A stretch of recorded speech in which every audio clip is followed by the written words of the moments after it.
Market को ना लोग अक्सर नंबर से जज करते हैं। रेट ऊपर, रेट नीचे, सेल ज्यादा या फिर सेल कम।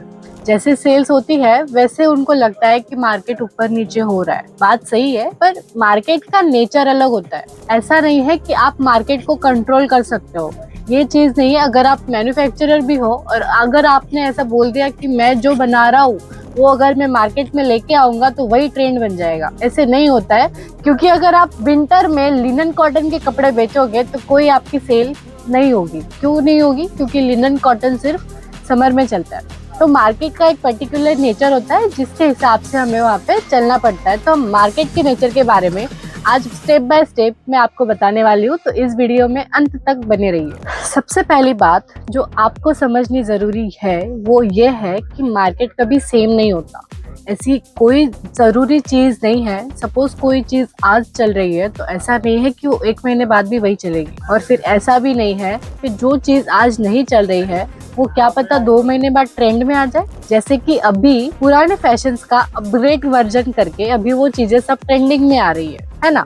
तो ऐसे ही मार्केट का कोई भरोसा नहीं है, कभी भी अपना नेचर बदल सकता है।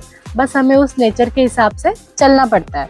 अगर आप ऐसे समझ रहे हो कि मैं मार्केट को बदल सकता हूँ तो आप गलत सोच रहे हो, क्योंकि मार्केट को हम नहीं बदल सकते। मार्केट हमें बदलने पे मजबूर करता है, मजबूर भी नहीं करता। अगर वैसे आप नहीं चलोगे तो आपकी सेल्स भी नहीं होगी। इसलिए मार्केट के नेचर के हिसाब से ही हमें सेल्स करना पड़ता है। मार्केट की भी एक अपनी डिमांड होती है। रिटेलर के हिसाब से अगर कोई कस्टमर उनसे बार बार एक ही चीज मांग रहा है तो उनको वो स्टॉक लेना पड़ता है, और वही चीज उनके एरिया में या फिर उनकी सिटी में ट्रेंडिंग होती है। और होलसेलर के हिसाब से अगर कोई रिटेलर उनके पास से एक ही स्टॉक बार बार वो सप्लाई कर रहे हैं तो होलसेलर के लिए वो उनका ट्रेंड है। रिटेलर्स के हिसाब से क्या होता है, उनका जितना मार्जिन हो, जितना वो प्रॉफिट हो रहा हो, उतना उनका मार्केट ऊपर होता है। और होलसेलर के हिसाब से भी वही चीज होती है। मार्केट ना कुछ फैक्टर्स पे काम करता है, जैसे कस्टमर का बिहेवियर, उनकी डिमांड, आपका सप्लाई और सीजन के हिसाब से। सीजनल भी बहुत इंपॉर्टेंट चीज है, आप उसको इग्नोर नहीं कर सकते।